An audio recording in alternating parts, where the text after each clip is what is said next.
Setelah melewati berbagai rintangan dan ujian, akhirnya Jenar berhasil melarikan diri dengan dibantu oleh Miss Rere dan Bu Brenda, istri pertama Juragan Sadi. Kini Jenar berada di terminal. Tujuannya saat ini adalah kota J. Jenar berbekal uang pemberian Miss Rere dan juga berkas-berkas pentingnya yang sudah disiapkan oleh orang suruhan Bu Brenda. Hanya ijazah yang belum ia bawa karena masih ada di sekolah. Pengambilan ijazah masih sebulan lagi. Tapi karena insiden seperti ini ia hanya bisa pasrah. Biar lap ijazahnya di sekolah dulu, suatu saat bila keadaan sudah aman ia akan kembali lagi ke kota B. Ini ada sedikit uang buat pegangan Ye selama di kota J. Masalah ijazah nanti akan Eike bantu urus dan kirimkan ke tempat Ye di kota. Ujar Miss Rere dengan memberikan beberapa lembar uang berwarna merah. Makasih ya Miss. Kita baru bertemu tapi Miss Rere udah baik banget sama Jenar Hicks. Pokoknya Jenar gak akan ngelupain jasa Miss Rere Hicks, ucap Jenar tulus.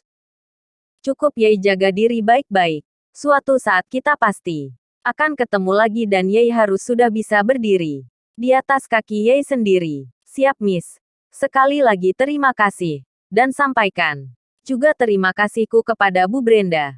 Setelah mengucapkan terima kasih kepada Miss Rere, Jenar segera menaiki bis yang akan membawanya ke kota J. Perasaan Jenar begitu campur aduk saat ini.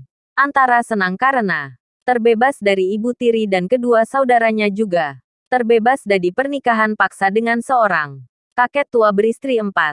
Tapi ia juga merasa sedih kala harus meninggalkan tanah kelahirannya dan meninggalkan semua aset peninggalan orang tuanya di tangan iblis seperti Arini dan anak-anaknya. Jenar hanya bisa menghela nafasnya panjang lalu ia mencoba untuk tidur karena perjalanan masih panjang. Sekitar menempuh perjalanan beberapa jam, akhirnya Jenar kini sampai di kota J. Kota yang katanya kota metropolitan dan ibu kota negara ini. Jenar menghirup dalam-dalam aroma udara di kota J. Sangat berdebu dan banyak polusi. Tidak seperti di kotanya yang masih sejuk dan asri. Jenar mengedarkan pandangannya ke segala arah. Lalu tiba-tiba matanya menangkap beberapa sosok pria bertubuh besar dan tegap. Sesaat mata mereka bertemu dan secepat kilat Jenar berlari untuk menghindarinya. Jenar sangat yakin itu adalah orang suruhannya Juragan Sadi. Jenar berlari dan terus berlari menghindari kejaran orang-orang itu hingga ia menerobos masuk ke dalam kawasan perumahan elit. Dia berlari dan melihat sebuah pagar rumah yang sedikit terbuka. Tanpa pikir panjang Jenar memasukinya dan bersembunyi di dalam pos satpam.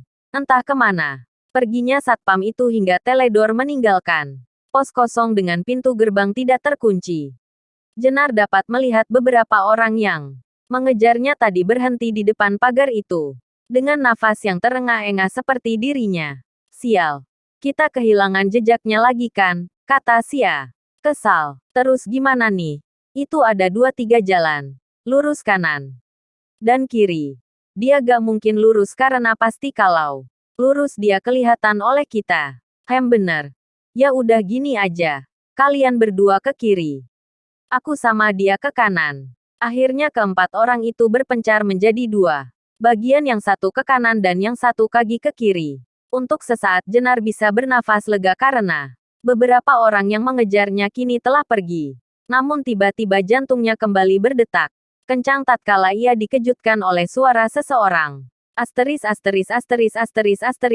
Berlarilah dan terus tertawa. Walau dunia tak seindah surga.